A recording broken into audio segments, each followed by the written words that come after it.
ચોમાસામાં 16 કળાએ ખીલી ઉઠેલો આ અમારો પાછળનો ગાર્ડન છે,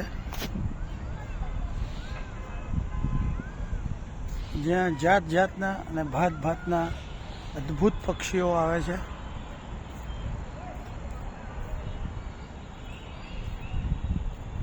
આ ગાર્ડનને મિયાવાકી પદ્ધતિથી તૈયાર કરવામાં આવ્યો છે, જેમાં વૃક્ષોને એકદમ નજીક નજીક વાવ્યા એટલે વૃક્ષો ઝડપથી મોટા થયા. આ ખીજડાનું ઝાડ છે, જેના ઉપર ખૂબ પક્ષીઓ આવે છે. ઇવન ફોરેનથી પણ ઘણા બધા પક્ષીઓ આવે છે.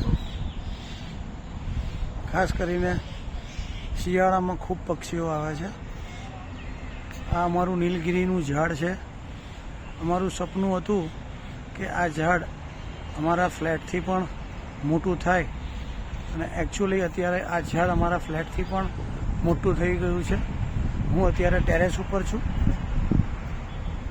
અને હવે આપણે અમારો જે ગાર્ડન છે, જ્યાં અમે મહેનત કરી છે, ત્યાં જઈ રહ્યા છીએ.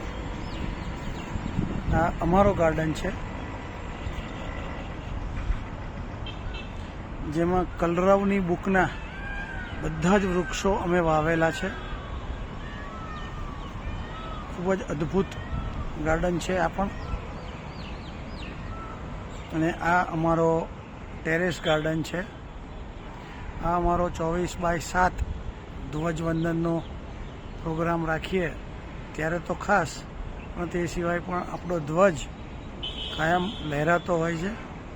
અને આ અમારું ટેરેસ ગાર્ડન છે, ત્યાં ખૂબ જ પતંગિયા આવે છે, કારણ કે નેક્ટર પ્લાન્ટ અને હોસ્ટ પ્લાન્ટ બંને પ્લાન્ટ અમે વાવેલા છે.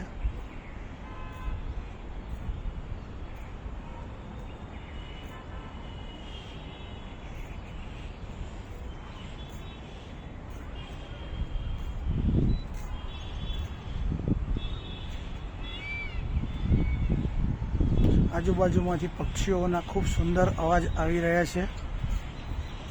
અને આ અમારી ઓપન ટુ સ્કાય ગેલેરી છે, જેમાંથી તમને ઘણી બધી ચકલીઓએ અહીંયા ઘર બનાવેલા છે તે જોઈ શકાશે. અને નીચે સરસ મજાનો હિંચકો પણ મૂકેલો છે, એટલે નેચર પ્રેમી લોકોને મજા આવે એવું છે. અને આ સામે પણ બહુ સરસ વૃક્ષો છે, આખું ગ્રીન કવર છે. ખૂબ સુંદર વાતાવરણ છે. શનિવારની આ સાંજ, એકદમ વરસાદી વાતાવરણ. તારીખ 10 ઓગસ્ટ 2024ના રોજનો આ સુંદર નજારો છે. જય હિન્દ.